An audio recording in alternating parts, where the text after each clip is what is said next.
Welcome to Donmar TV News Channel. Nakumpleto na ng Department of Public Works and Highways ang road widening sa kahabaan ng Governor J.J. Linao Road sa Pilar, Bataan. Pinasinayaan ng DPWH Bataan 2nd District Engineering Office ang napapanahong pagkumpleto sa 1.8 kilometer na bahagi ng National Road.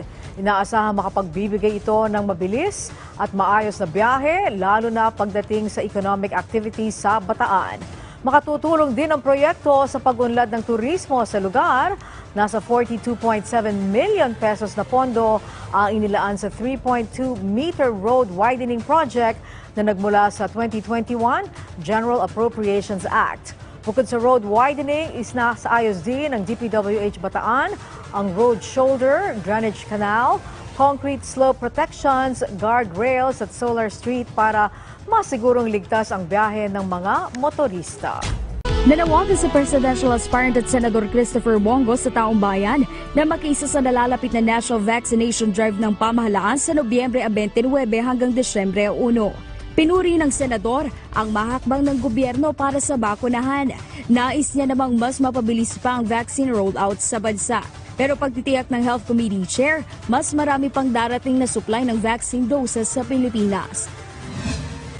Samantala, walang pagdadalawang isip namang nagninang sa anak ng dating rebelde si Vice Presidential Aspirant at Davao City Mayor Sara Duterte. Bahagi pa rin ito ng matibay na pagsuporta nila sa pagbabalik loob ng mga rebelde sa pamahalaan. Lubos ang pagkatuwa ng babae lalo't buo ang pagtanggap sa kanila ng alkalde.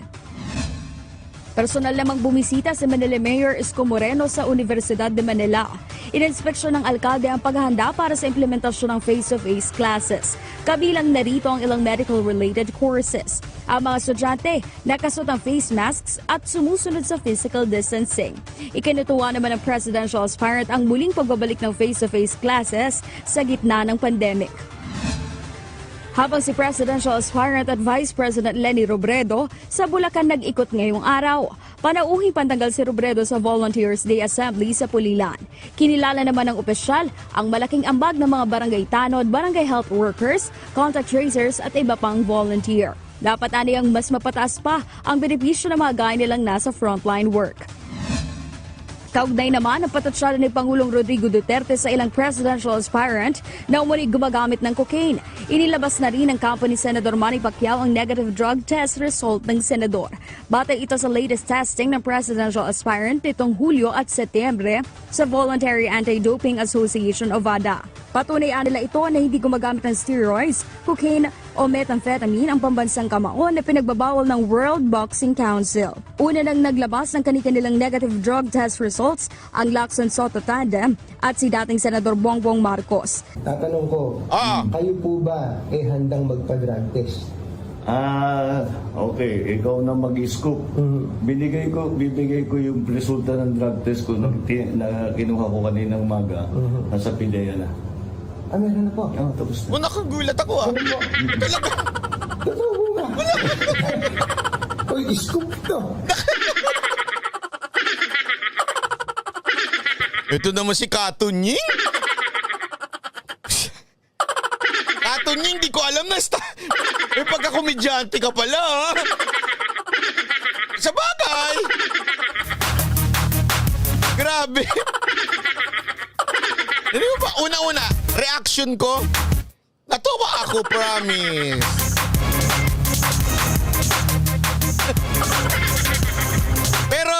Pero wait lang. Wait lang. Okay? Sabi ko nga sa inyo hindi na ako magsasalita sa komento ko tungkol dito. Okay? Ipapakita ko na lang sa inyo ng maigi. Kayo na lang humusga. Ulitin natin. Wala akong sinasabi. Ulitin natin ang balita na ito. Kayo na lang ang manood.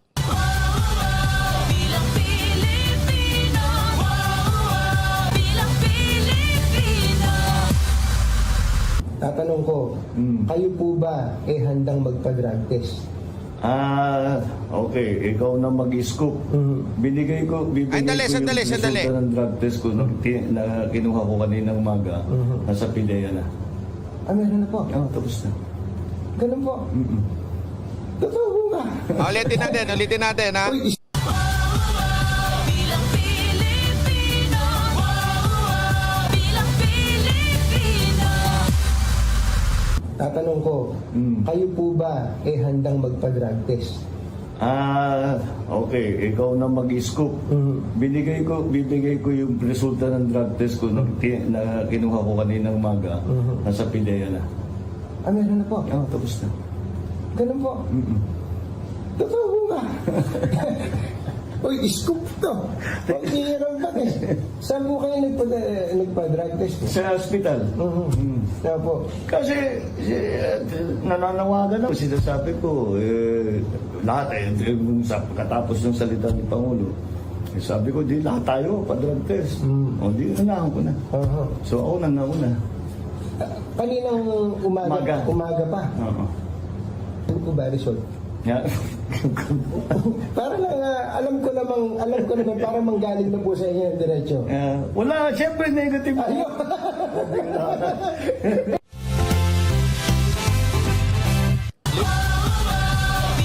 Ulitin nun natin. Hindi na ako magsasalita.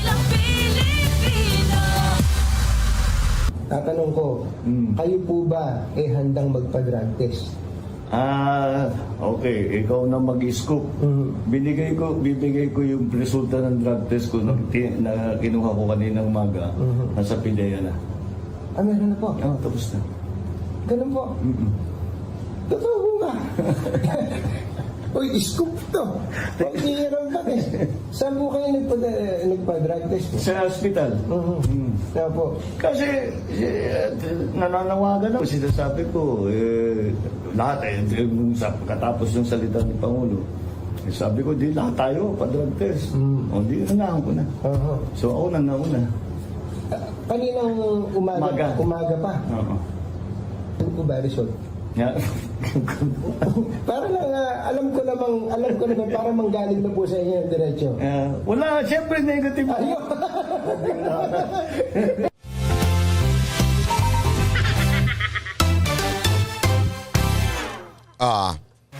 Hindi na po ako magsasalita. Kayo na po magsalita. Ay, alam mo kung bakit ayoko magkomento dito?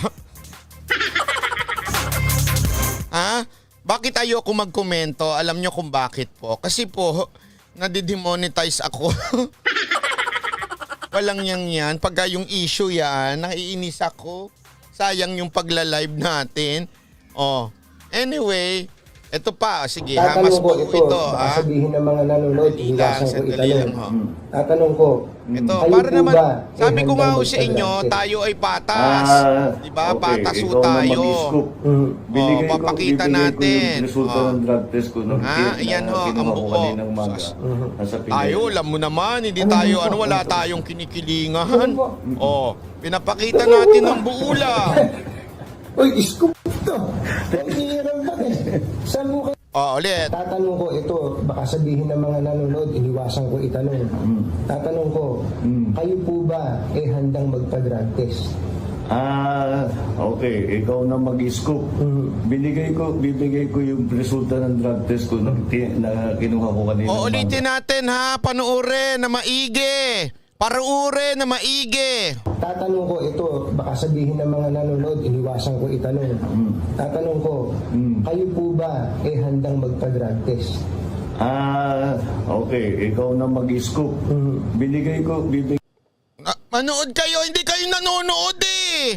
Panood kayo na maigi. Isa pa. Tatanong ko ito, baka sabihin ng mga nanonood, iniwasan ko itanong. Tatanong ko, kayo po ba handang magpa-drug test? Okay. Ikaw na mag-scoop. Bibigay ko yung resulta ng drug test ko na kinuha ko kaninang umaga. Nasa PIDEA na. Meron na po. Tapos na. Ganun po. Totoo po ba? Uy, scoop to. Pag-iiram pa eh. Saan po kayo nagpa-drug test? Sa hospital. Ayan na, patas na patas ho tayo. Pinapakita natin ang mga interview ni Sir. Wala akong sinasabi. Okay? Ayan, hindi ako Ako patas, pinapakita ko ho. Ayan. Tatanong ko ito, baka sabihin ng mga nanonood, iniwasan ko itanong. Tatanong ko, kayo po ba handang magpa-drug test? Okay. Ikaw na mag-scoop. Bibigay ko yung resulta ng drug test ko na kinuha ko kaninang umaga. Nasa PIDEA na. Meron na po. Tapos na. Ganun po. Totoo po ba? Uy, scoop to. Pag-iiram ba eh. Saan po kayo nagpa-drug test? Sa hospital. Kaya po. Kasi, Ulitin ko. Pinapakita ko lang sa inyo na pataso ako, ha? Hindi ho ako nagsasalita ng kahit ano dito. Wala ho akong hinuhusgahan. Hindi ho tayo judgmental. Wala ho ako sinasabi. Okay? Wala ho ako sinasabi. Wala. Pinapakita ko lang ho sa inyo. Tatanong ko ito, baka sabihin ng mga nanonood, iniwasan ko itanong. Tatanong ko, kayo po ba handang magpa-drug test? okay. Ikaw na mag-scoop.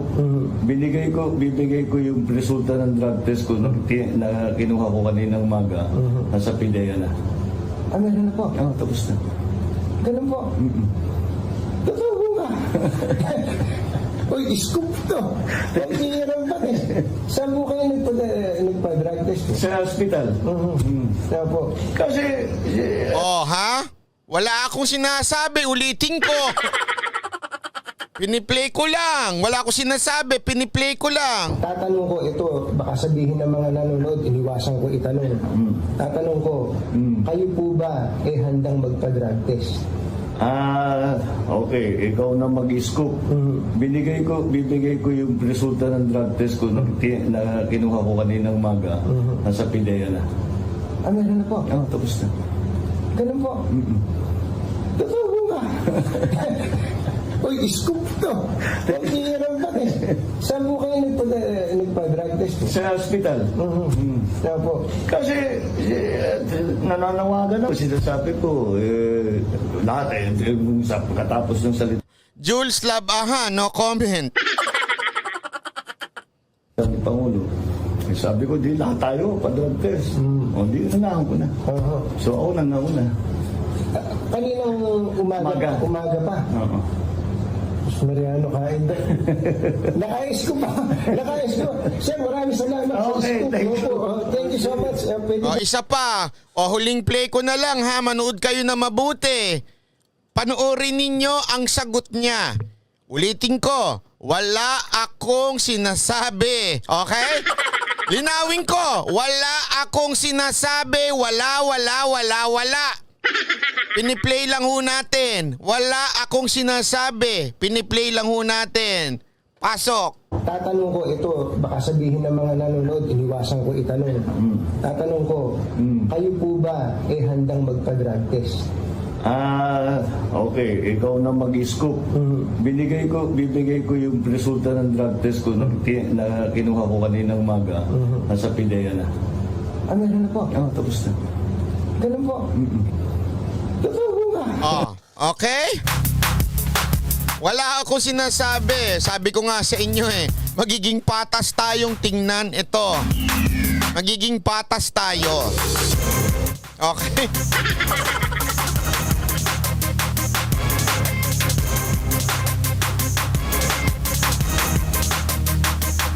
Tapos na po yung live ko. Yun lang po yun.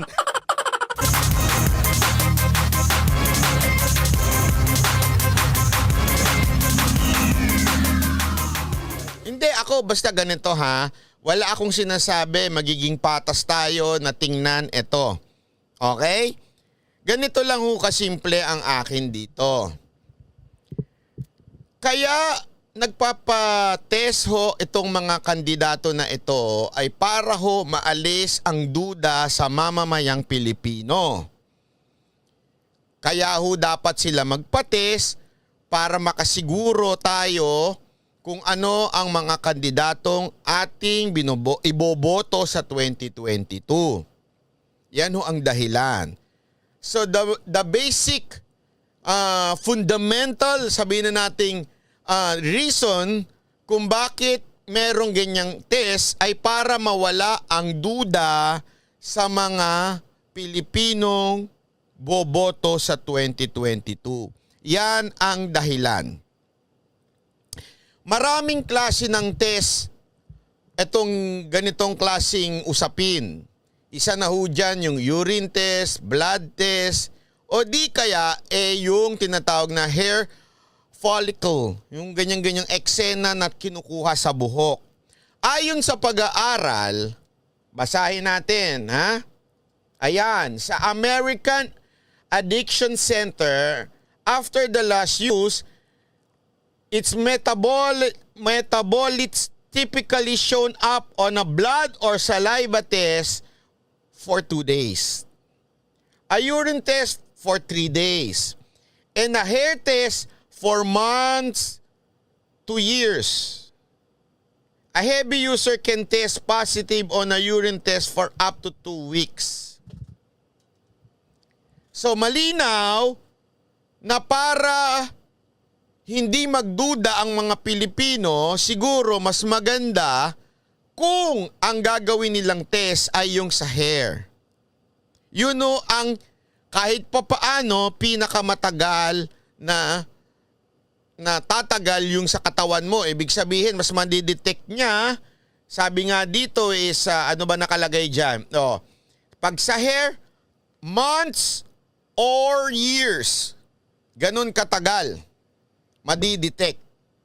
Pero sa urine test, 3 days ang pinakamatagal. Diba?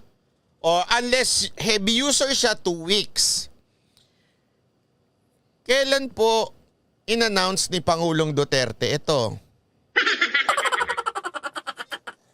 Unang tanong.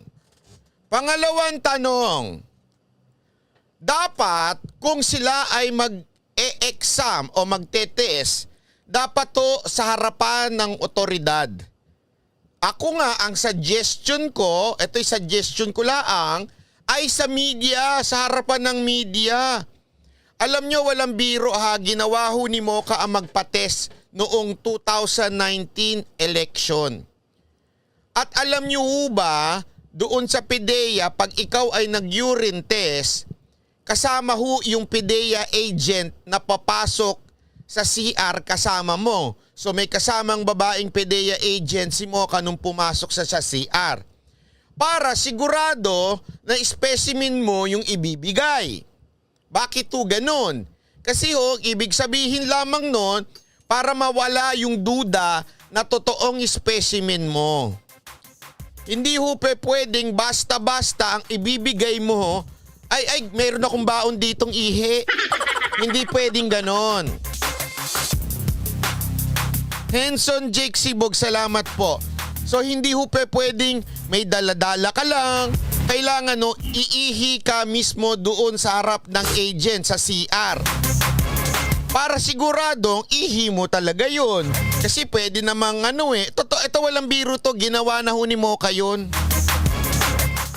Kasi pwede rin namang hindi ka umihi. I mean, may dala-dala kang bote tapos in-spray mo lang doon. Although mainit-init pag ihi.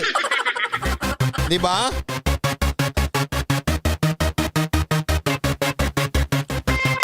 So anong ibig sabihin natin?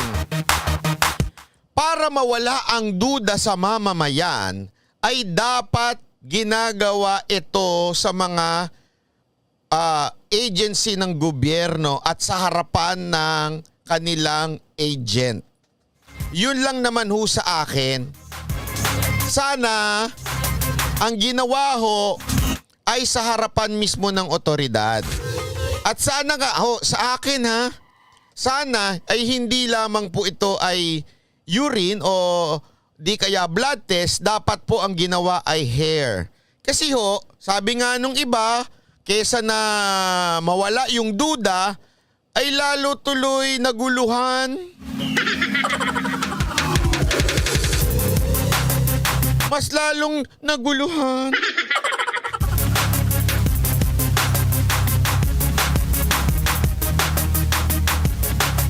Kaya ang tanong ko ngayon sa inyo, kayo ba ay naguluhan? o nakumbinse, pero wag nyo nang itatanong dun sa mga tanso. Sabi ko nga ho sa inyo, yung mga tanso na ho yan. Bulag na ho yan. Ang intindihin ho natin, yung mga neutral, yung hindi pa nila alam kung sino ang talagang iboboto nila.